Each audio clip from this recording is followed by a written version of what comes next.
우리가 지난주에 하나님의 사랑에 대한 오해라고 하는 제목으로 같이 말씀을 나눴었습니다.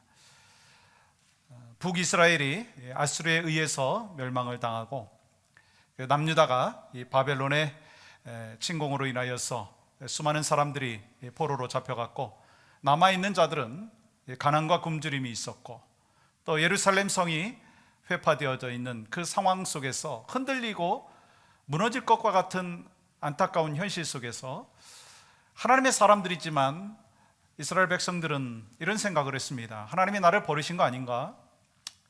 하나님이 나를 포기하신 거 아닌가? 이 하나님께서 나를 이해하지 못하면서 나에게 재앙을 주시고 거기서 끝나는 것이 아닌가라고 하는 그런 생각을 갖고 있었습니다. 그러나 하나님께서 예레미야 선지자를 통해서 뭐라고 말씀하십니까?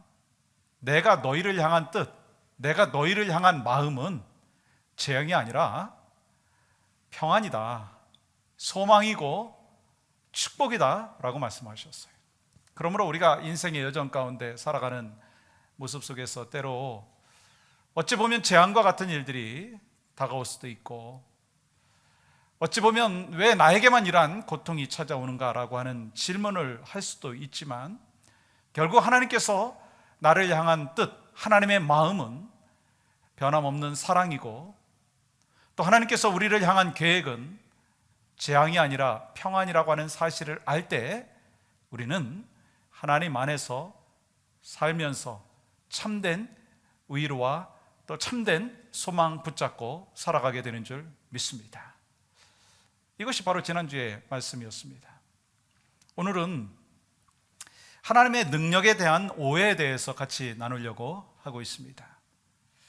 오늘 본문 말씀을 보면 사두개인들이 예수님 앞에 질문을 하는 내용인데요, 이 사두개인들이요, 예수님 앞에 질문하는 그 내용을 보면 예수님을 공경에 빠뜨리려고 악의적인 마음으로 질문을 하고 있다고 하는 것을 발견할 수가 있습니다. 이 사두개인들은 예수님 당시에 귀족 계급으로서 주로 대제사장들과 권력과 재산이 있는 그러한 유력한 자들이었습니다. 이들은 늘 이 바리새파 사람들하고 대치되는 그런 부분들이 많았어요. 그러면서 이 부활에 대해서도 부정을 하고, 이 천사도 영도 없다, 그렇게 이야기를 했습니다. 사도행전 23장의 말씀을 보면 우리가 그 사실을 잘 알 수가 있는데요, 사도 바울이 복음을 전하다가 붙잡혔어요. 그래서 유대인 공회에 끌려가고 거기서 재판을 받고 신문을 받는 그런 스토리가 기록이 되어 있습니다. 그때 사도 바울은 주변에 바리새인들과 사두개인들이 있는 그 모습을 보고 이렇게 말을 하고 있는 것을 보게 되죠. 여러분, 형제들아, 나는 바리새인이요 또 바리새인의 아들이라 죽은 자의 소망 곧 부활로 말미암아 내가 신문을 받노라. 그렇게 말했을 때 바리새인들과 그 사두개인들 사이에요 다툼이 생겼어요. 왜냐하면 그 이유가 8절 말씀에 기록되어 있습니다. 사두개인은 부활도 없고 천사도 없고 영도 없다, 그렇게 얘기하고, 또한 바리새인들은 다 있다, 그렇게 이야기하고 있는 것입니다. 사두개인들은요, 이 모세오경을 알고 있었습니다. 그것을 철저히 읽었음에도 불구하고 지금 뭐라고 얘기하고 있느냐면 부활도 없고 천사도 없고 영도 없다고 얘기하고 있는 거예요. 잘못된 생각으로 빠져 있는 것을 볼 수가 있습니다. 이때 예수님께서 뭐라고 말씀하십니까? 29절 보시면 너희가 성경도 하나님의 능력도 알지 못하는 거로 오해하고 있다 말씀하는 거예요. 여러분, 사두개인들은요 성경을 알고 있었어요. 근데 예수님은 지금 뭐라고 말씀하십니까? 성경을 모르고 있다는 거예요. 왜냐하면 성경을 문자적으로만 보고 참된 의미와 참된 하나님께서 주시는 메시지를 캐치업하지 못했다라고 하는 것입니다. 예를 들어서 이런 거예요. 이단들의 특성이 뭐냐면 그 하나에 집착하면서 그 정통 기독교에서 설명하는 것이 조금 부족하다 싶을 그러한 부분들을 비유들을 통해서 자기들이 이용을 합니다. 그래서 자기들이 믿고 싶은 대로 믿는 거예요. 참된 하나님의 능력을 신뢰하기보다는 자기 편하게 만들어가는 것을 볼 수가 있습니다.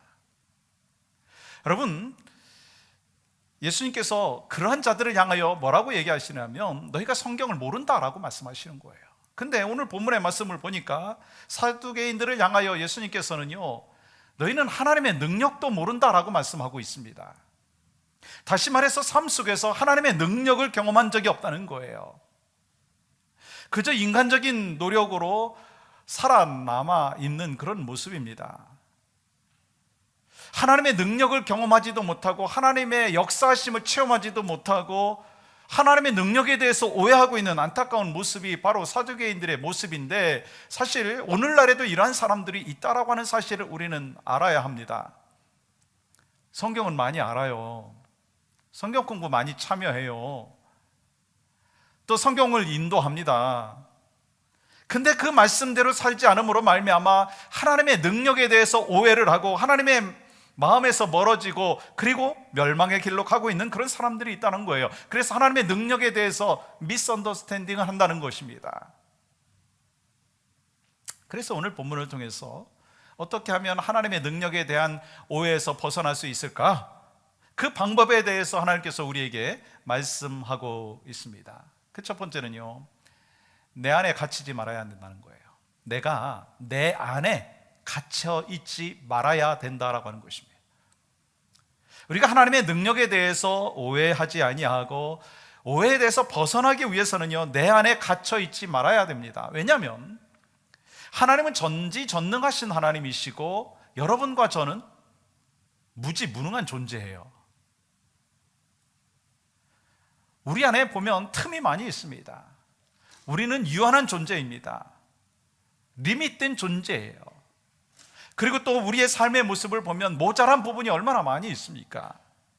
여러분, 무지무능한 존재가 전지전능하신 하나님에 대하여서 부인한다면 그게 말이 되는 것입니까?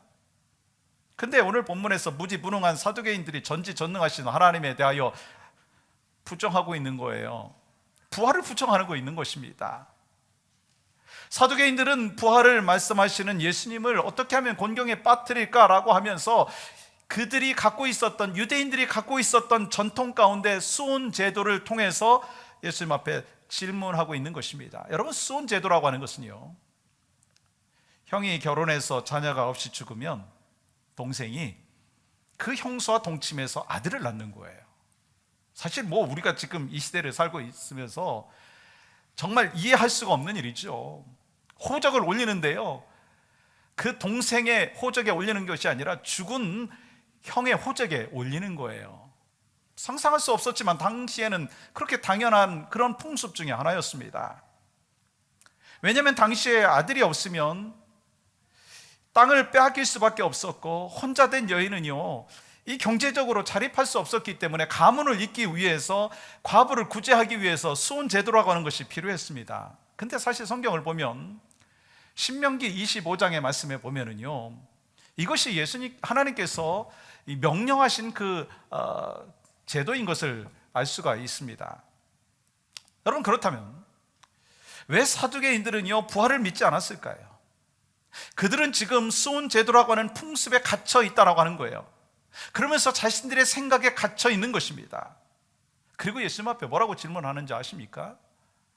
여러분, 한번 25절부터 27절은 여러분과 제가 같이 천천히 한번 읽어볼까요? 시작. 우리 중에 7형제가 있었는데 마다가 장가들었다가 죽어 상속자가 없으므로 그 아내를 그 동생에게 물려주고 그 둘째와 셋째로 7째까지 그렇게 하다가 최후에 그 여자도 죽었나이다. 여러분, 그럴듯한 질문을 하고 있는 것 같습니다. 그렇지만 이것은 다 예수님을 어떻게 하면은 공경에 빠뜨릴까라고 하는 악의적인 마음이 있었다라고 하는 것입니다. 근데 여러분과 제가 오늘 이 말씀을 묵상하면서 오늘 본문 속에서 중요한 사실 하나를 발견할 수가 있습니다. 사두개인들은요, 수혼 제도라고 하는 이 제도에 꽂혀서 부활하게 되면 가족 관계가 아주 복잡해질 것이다 생각을 한 것입니다. 그러면서 부활을 부정하고, 부활을 부정하다가 보니까 영을 부정하고, 영을 부정하다가 보니까 천사를 부정하고 있는 것입니다. 그래서 예수님께서 뭐라고 말씀하시느냐면, 너희가 성경도 하나님의 능력도 알지 못하고 있다. 너희들이 오해하고 있다라고 말씀하고 있는 거예요. 그들의 잘못된 생각을 질책하고 있는 모습을 볼 수가 있습니다. 우리가 복음을 전하다가 보면 끝까지 복음에 대하여 받아들이지 않으려고 하는 사람들이 있습니다. 그 이유는 그들 안에 자기가 갇혀 있기 때문인 것입니다. 그러면서 이런 얘기를 해요. 아니, 존경받아야 될 교회가 손가락질 받고 있지 않습니까? 아니, 교회에서 저 상처받았어요. 아니, 크리스찬들이요, 말은 참 잘하는데요, 세상 사람보다 더 못하더라고요. 아니, 교회를 보니까 여러 가지 비리도 있는 것 같고, 교회를 보니까 다툼이 있고 분쟁이 있습니다. 그래서 저 교회 안 나갑니다. 그렇게 이야기하는 사람들이 있어요. 사실 가만히 생각해 보면 뭔가 좀 일리가 있는 듯 해 보입니다. 그러나 그들은 그 비본질적인 것 때문에 아주 중요한 본질을 놓치고 살아가는 어리석은 자들이다라고 하는 것입니다. 사두개인들은 어찌 보면은요, 인간적으로 보면 합리적인 모습이 보입니다. 그러나 문제는요, 인간이 자신의 생각과 판단에 갇혀서 자기 믿음과 자기 확신에 갇혀서 참된 진리를 부인할 수 있다라고 하는 것입니다. 지금 사두개인들은 수온 제도라고 하는 것 하나 때문에 부활을 부정하고 있고요, 천사도 부정하고 있고 영도 부정하고 있는 얼마나 어리석은 사람들의 모습입니까? 근데 우리도 사두개인들과 같은 실수를 할 때가 있다는 거예요. 천지 만물을 창조하신 하나님,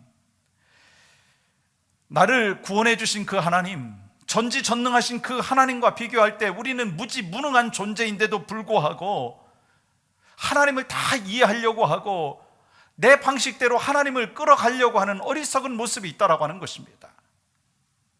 그렇기 때문에 내가 갖고 있는 지식, 내가 갖고 있는 경험, 내가 갖고 있는 그 판단에 집착하게 되면 우리도 역시 사두개인들과 같이 엄청난 진리를 부정하는 삶을 살 수 있다는 것입니다. 근데 우리 모습을 보면 정말 콩알 만한 지식 같고 콩알 만한 경험 같고 전지전능하신 하나님을 바라봅니다. 그러면서 전지전능하신 하나님을 인정하기보다는 내 고집을 부리는 그런 모습이 있다라고 하는 것입니다. 누가 말해도 소용이 없어요. 자기 철학이 있고 자기 고집이 있고 자기 가치관이 있어요. 거기에 갇혀 있는 거예요. 보이는 것만 보는 거예요. 자신의 경험과 자신의 생각에 갇혀서 어리석은 삶을 살아가는 모습이 있다는 거예요. 그래서 하나님도 부정하고 하나님의 능력도 인정하지 아니하고 어떻게 사느냐면 마이 웨이의 인생을 삽니다. God's way가 아니라 마이 웨이의 인생을 살아간다는 거예요. 그렇기 때문에 우리가 신앙생활 하면서 기억해야 될 것은요, 때로 내 판단은 정확하지 않다는 거예요. 내 생각이 정확하지 않을 수 있다는 것입니다. 이 세상에 존재하는 진리는 오직 하나님의 말씀밖에 없는 줄 믿습니다.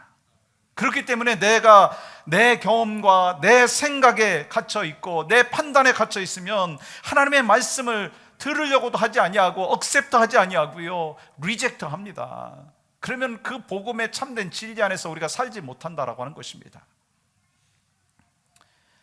어느 아가씨가 퇴근을 하는데 밤길이었어요. 좁은 골목길을 걷고 있었습니다. 그런데 뒤에서 인신매매범같이 우락부락하게 생긴 그 남자가요, 따라오는 거예요. 밤이니까 얼마나 무섭겠습니까? 여자 혼자 걸어가고 있는데. 근데 갑자기 뒤에서 그 남자가 같이 가 처녀, 같이 가 처녀, 그렇게 얘기하는 거예요. 이 두려움에 사로잡혀갖고 이 아가씨는요, 발이 얼어붙은 거예요. 그때부터 아무것도 하지 못했습니다. 근데 그 뒤에 있는 그 남자, 우락부락한 그 남자는 같이 가 처녀, 같이 가 처녀라고 얘기하는 거예요. 결국 그 남자가 그 아가씨 가까이 와서 아가씨를 물끄러미 쳐다보더니 다시 길을 가면서 이렇게 이야기하는 거예요. 갈치가 1,000원, 갈치가 1,000원. 여러분, 지금 이 상황을 뭐라고 하느냐면 착각은 커트라인도 없다는 거예요. 아가씨는 이 무서움에 사로잡혀 길을 가다가 보니까 뒤따라오는 갈치 장사를 인신매매범으로 착각했다는 것, 오해했다라고 하는 것입니다. 여러분, 사두개인들을 보십시오. 그들은 하나님을 섬기고 모세 오경에 대하여 탈달 외우면서도 하나님의 길에서 멀어져 있고 멸망의 길로 가고 있습니다. 왜요? 오해 때문이라는 거예요. 그 오해가 어디서 왔느냐면 수온 제도라고 하는 전통 하나에 갇혀 있기 때문에 그들의 생각이 갇혀 있고, 그리고 또한 하나님의 진리의 말씀을 부인하게 되었다라고 하는 것입니다. 그들은 말씀을 듣고 아는 수준에서 머물러서 성경 말씀대로 살지 못했기 때문에 하나님의 능력을 경험하지도 못했다라고 하는 거예요. 중요한 건 뭔지 아세요? 내 생각과 내 판단과 그리고 소문에 너무 지나치게 휩쓸리지 말라라고 하는 것입니다. 우리는 그러면서 고백해야 됩니다. 전지전능하신 하나님, 나는 무지무능한 존재입니다. 그러므로 우리는 하나님 앞에 겸손해야 돼요. 하나님의 음성을 듣기 위해서 힘써야 되고요, 성령의 음성에 귀 기울여야 되며 우선순위를 갖고 하나님의 말씀대로 살려고 몸부림치는 삶의 모습이 있다는 거예요. 그래야 된다는 거예요. 여러분, 삶을 살아가면서, 크리스찬의 삶을 살아가면서 그냥 적당히 살아가면, 적당히 신앙생활하면 여러분, 악한 마귀 사탄가 우리를 넘어뜨리고, 우리는 그 넘어뜨려져 있는 그 삶의 모습으로 살면서 참된 기쁨과 참된 평안과 참된 승리의 삶을 살지 못한다는 거예요. 가만히 있으면요, 우리는 신앙이 후퇴하게 되어 있습니다. 하나님의 말씀에 귀 기울이고 훈련에 집중하고, 또한 내 안에 갇혀 있는 것이 아니라 하나님 안에서 내가 살 때, 몸부림치면서 살 때, 그때 하나님이 주시는 은혜를 우리가 경험할 수 있고, 그 도전의식을 갖고 또한 하나님이 주신 역사하심을 경험하며 살아갈 때 우리는 세상을 변화시킬 수 있는 믿음의 백성들이 된다라고 하는 것입니다. 그렇습니다. 여러분, 내 안에 갇혀 있으면 하나님의 능력에 대해서도 오해하게 된다라고 하는 거예요. 또 한 가지는 영적인 눈이 뜨여야 된다라고 하는 것입니다. 우리가 하나님의 능력에 대해서 오해하지 않기 위해서는요, 영적인 눈이 뜨여야 됩니다. 그리고 영적인 눈이 뜨이기 위해서 필요한 것은요, 나무와 함께 숲을 같이 보아야 된다는 거예요.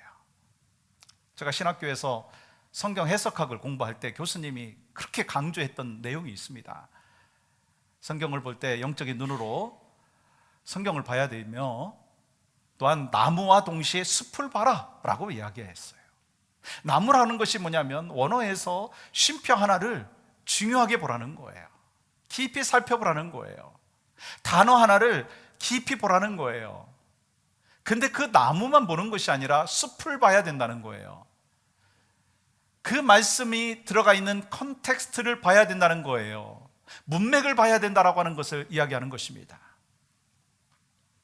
근데 많은 경우에 나무만 보고 숲을 보지 못하기 때문에 실수하고 오해합니다. 사실 사두개인들을 보면요, 성경을 모르는 사람들이 아니었어요. 근데 예수님께서 성경도 모른다고 말씀하시면서 출애굽기 3장의 말씀을 인용해서 32절에서 이렇게 말하고 있습니다. 여러분 같이 한번 읽어볼까요? 시작.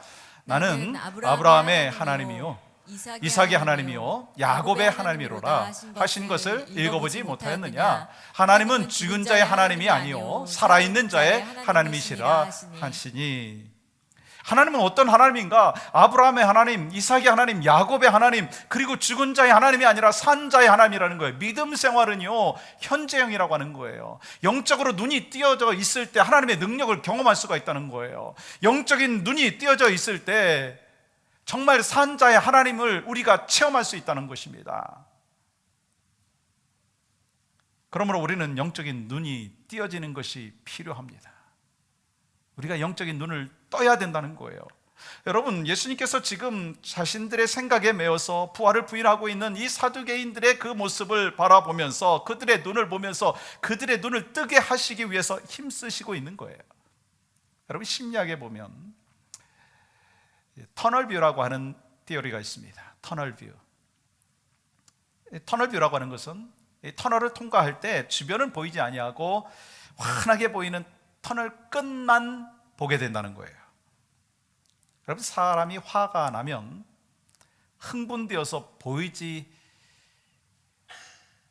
말아야 될 것도 보게 되고 보이는 것도 제대로 보지 못하는 그런 모습이 있습니다. 막 열받으면은요, 주의력이 뭐 부족해가지고 생각하는 것이나 판단하는 것이요, 다 눈에 띄게 부족한 것을 볼 수가 있습니다. 그래서 열받지 말아야 돼요. 열받을 때 막 얘기하고 그러면은요, 서로에게 상처가 됩니다. calm down 해야 되는 거예요. 어린아이가 터널뷰를 갖고 있어요. 엄마가 초콜릿을 사왔어요. 한 박스 사왔어요. 근데 그 초콜릿을 한꺼번에 다 주면 안 되잖아요. 그래서 2개 줬어요. 하나 주고 또 하나 줬어요. 근데 아이는 더 먹고 싶은 거예요. 그럼 아이는 어떻게 해요? 마치 저 초콜릿을 안 먹으면 내가 죽을 것 같이 막 울고불고 난립니다. 그게 어린아이가 갖고 있는 터널뷰예요. 근데 우리 어른들 가운데 그런 터널뷰를 갖고 있는 사람들이 있다는 거예요. 예수님을 믿고 오랫동안 신앙생활하고 직분을 받았고, 그리고 또한 성경 공부하고 성경 공부 인도하고 있음에도 불구하고 터널뷰를 갖고 있는 사람들이 있습니다. 그래서 뭐 하나 꽂히면은요, 다른 거 다 보이지 않습니다. 부정적인 것 하나 때문에 좋은 거 다 놓칩니다. 그것은요, 나무는 보는데 숲을 보지 못하는 것입니다.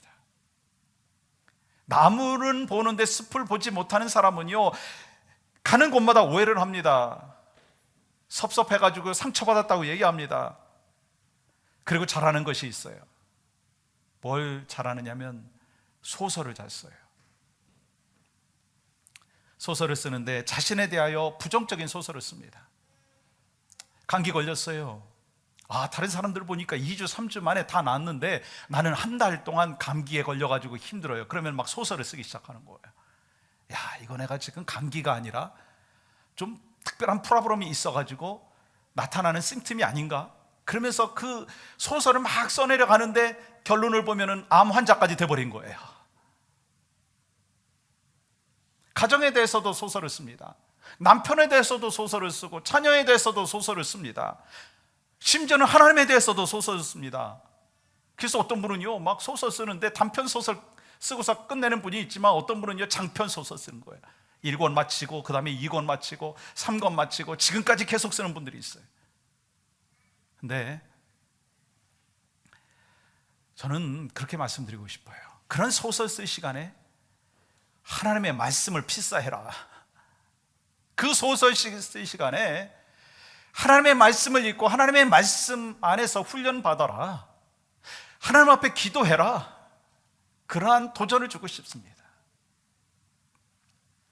요즘에 암에 걸리신 목사님, 성도님들이 주변에 몇 분이 계세요.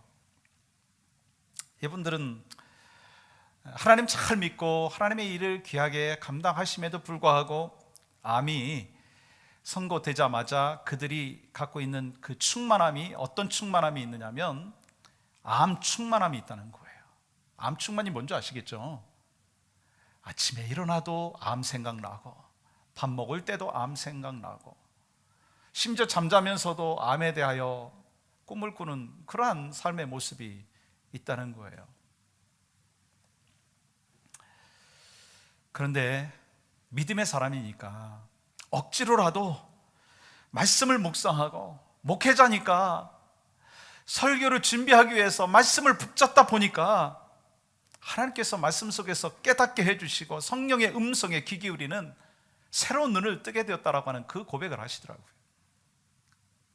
이 김동호 목사님, 그 폐암이시고 수술하시고 지금 회복 중에 계신데, 그 목사님이 요즘에 그 유튜브 보시면 날마다 기적의 하루인가 하여튼 그러한 그 설교 말씀을 쉐어하고 있습니다.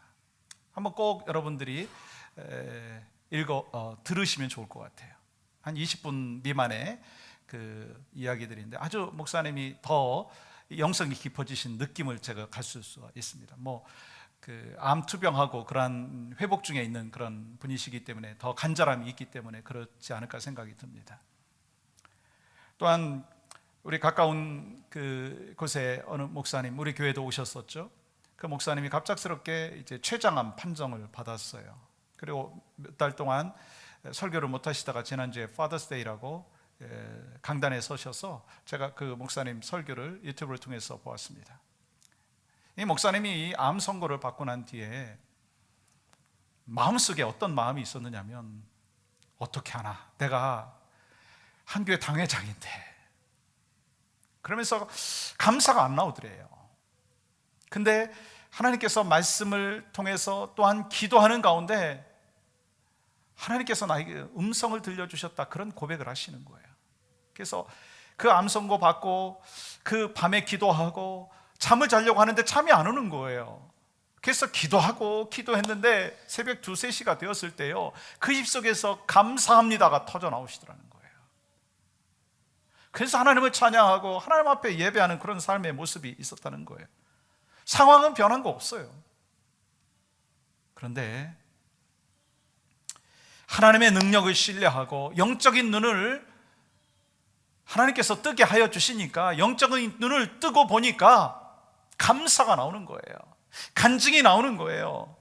마음에 평안함이 있었다는 거예요. 근데 반면에 사탄은 어떤지 아시죠? 관계 속에서, 삶 가운데 계속해서 부정적인 마음을 가져다 줍니다.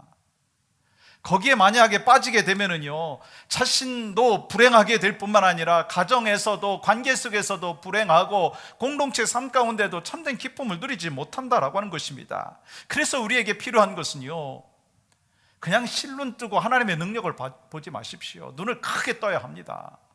하나님께서 나에게 주신 말씀의 능력을 신뢰해야 된다는 거예요. 말씀을 들으면서도요, 그냥 대충 듣지 마십시오. 귀를 쫑긋 세우고서 어텐션 하고서 말씀을 들으라는 거예요. 그래서 하나님께서 나를 향한 능력과 나를 향한 메시지가 무엇인가라고 하는 것을 가슴속에 새기면서 결단하고 한 주간 동안 살아가야 되지 않겠습니까? 이 시대에 복음주의 최고의 작가라고 하는 필립 얀시라고 하는 분이 뜻밖의 장소에서 만난 하나님이라고 하는 책을 쓰셨어요. 책의 내용에 보면 이런 내용이 있습니다. 필립 얀시가 어느 날 헬스클럽에 가서 운동을 하고 있었는데, 그때 많은 사람들이 열심히 운동하는 모습을 보면서 이 현대인들이 몸을 얼마나 중요하게 생각하는가라고 하는 것을 깨닫게 되었다라고 이야기합니다. 그러면서 책을 썼어요. 사실 요즘에 얼마나 많은 사람들이요, 건강에 대해서, 외모에 대해서 신경 씁니까? 그러니까 막 그런 사업들이 막 번창을 하는 거예요. 올게닉 마켓, 웰빙 식당, 뭐 스킨케어, 뭐 또 유명한 화장품, 성형수술, 탈모 방지 샴푸, 피트니스 채널, 건강과 외모에 관한 그 사업들이요, 많이 발전을 하고 있습니다. 무슨 얘기예요? 그만큼 우리가 살아가면서 건강에 대해서 중요하게 생각한다는 거예요. 여러분, 건강에 대해서 중요하게 생각하고 건강을 지키는 것 바람직한 모습입니다. 여러분, 외모 관리하는 거 괜찮은 거예요. 관리해야 됩니다. 근데 문제는 건강을 지키는 것은 좋은 일이지만 영혼이 죽는 것을 잊고 있다라고 하는 것입니다. 다시 말해서 더 중요한 것을 잃어버리고 살고 있다라고 하는 것입니다. 정말 내 영적인 그 질병이 있음에도 불구하고 그 영적인 질병에 대해서는 생각지도 않아 하고 육적인 질병만 생각하면서 이 땅만을 바라보면서 이 땅에 갇혀서 살고 있는 그런 모습이 있다는 거예요. 바로 이 사두개인들이 그런 모습이라고 하는 것입니다. 사실 세상 사람들은 그래도요, 우리 믿음의 사람들은 그러지 말아야 되지 않겠습니까? 나무만 보고 숲을 보지 못하는 자, 그런 사람들은 오해에 빠져가지고요, 진리를 멀리하는 어리석은 자가 된다는 것입니다. 여러분, 우리가 얼마나 이 땅에서 살 거라고 생각하십니까? 긴 세월이라고 생각하시죠? 저 오래전에 영락교회 담임 목사로 부임한 지가 10년 됐습니다. 근데 잠깐인 것 같아요. 제가 앞으로 담임 목사로 이 교회에서 섬길 날이 얼마인가 생각해 보면 눈 한 번 감았다 떴다 2번 하면 될 것 같아요. 여러분, 우리에게 주어진 시간이요, 그렇게 많지 않다는 거예요.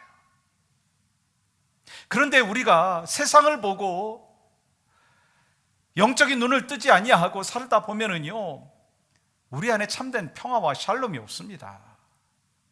하나님이 주신 능력 안에서 살고 영적인 눈을 뜨고 살면서 내가 살고 우리 가정이 살고 우리 자녀들이 살고 교회가 살아야 되는데, 그렇지 아니하면 우리는요 시들버들 그러면서 하나님이 원하시는 삶의 모습에서 멀어진다고 하는 것입니다. 오늘 주일학교 아이들이 지금 예배실에서 열심히 성경 공부하고 훈련받고 있어요. 또 BBS 하면서 아이들이 잘 훈련받고 또 잘하고 있어요. 훌쩍 크더라고요. 그 아이들이 금방 유스그룹 갈 거고 칼리지 갈 것입니다. 세월이 금방 가는 거예요. 그래서 우리가 정신 차리지 아니하면 우리 아이들이 믿음 안에서 사는 것을 놓칠 수가 있다는 거예요. 우리 아이들을 보면 부모의 믿음을 그대로 이어갑니다. 부모가 어떻게 신앙생활 했는지에 대하여서 정확히 아이들은 지켜보고 있는 거예요. 저희 아이들도요, 와이프하고 얘기하고 그러는 거를요 뒤에서 안 듣는 것 같았는데 지들 얘기가 잠깐 뭐 나오면은요 금방 반응을 합니다. 못 듣는 것 같고 이해 못할 것 같은데요 다 알아듣더라고요. 그래서 여러분들 특별히 신앙생활하면서 교회에 대한 부정적인 이야기를 아이들 앞에서 하지 마십시오.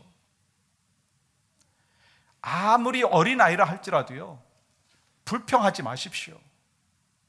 애들이 다 듣고 있어요. 지금 그 아이들이 표현을 안 할 수 있지만 그 아이들이 그것을 그대로 이어받고 나중에 똑같은 컴플레인을 할 수가 있다라고 하는 것입니다. 저희 어느 이해 목사님이 그런 이야기를 하시는 거예요. 저 어느 교회에서 이 어른들이 담임 목사님을 어떻게 하면 이렇게 다른 데로 보내드릴까, 좀 편하게 말하면 쫓아낼까, 그런 이슈가 있었던 그 피어리드가 있었답니다. 근데 그때 유스그룹 아이들이 모여가지고 뭐 하는 줄 아세요? 유스 패스터를 어떻게 하면 내보낼까, 그러한 비밀 미팅을 하고 있었다는 것이에요. 너무 놀랍지 않습니까? 여러분과 제가 영적인 눈이 띄어지지 아니하면 세상과 같이 살아갈 수밖에 없는 존재들입니다. 여러분과 제가 하나님 안에서 깨어 있어야 되는 거예요. 영적인 눈을 뜨고 하나님이 주신 말씀, 능력의 말씀을 가슴속에 새기면서 하나님의 능력의 말씀을 따르기도 아까운 세월, 왜 우리가 허튼 세월을 살아야 되겠습니까? 우리가 이 땅만을 바라보지 말고 장차 우리가 가야 될 천국을 바라보면서 우리에게 맡겨주신 그 사명들을 잘 감당하기를 원합니다. 그래서 여러분, 우리가 이 땅에 살면서 조금 가난해도요 그것 때문에 너무 낙심하지 않기를 원하고, 우리가 좀 몸이 좀 연약해도, 그래서 병들었어도 너무 절망하지 않기를 원합니다. 왜냐하면 우리가 부활할 때 가장 영광스러운 몸으로 우리에게 부활을 허락하여 주실 하나님을 우리가 믿고 있지 않습니까? 그렇기 때문에 우리는 날마다 하나님의 말씀대로 살아가면서 하나님께서 주시는 평안함이 있고 하나님이 우리의 삶의 문제들을 해결시켜 주심을 체험하는 삶의 여정이 있기를 원합니다. 여러분, 하나님 잘 믿고 계세요? 어떠세요? 사랑이신 하나님, 전능하신 그 하나님을 제대로 믿고 있느냐는 거예요. 내가 제대로 믿을 때 내 가정이 회복되어지는 것이고, 내가 제대로 하나님 안에서 회복되어질 때 우리 자녀들이 회복되어지는 것이고, 우리 가정이 회복되어질 때 교회가 회복되어지는 것이고, 미국과 한국과 전 세계의 크리스찬들이 회복되어질 때 하나님 나라가 확장되어지는 것입니다. 우리 눈을 좀 크게 떠야 됩니다. 영적인 눈을 크게 뜨고 하나님께서 우리에게 맡겨주신 귀한 사명들을 어찌하면 잘 감당할까라고 기도하며 몸부림치면서 사명 잘 감당하는 여러분과 제가 되어야 될 줄 믿습니다.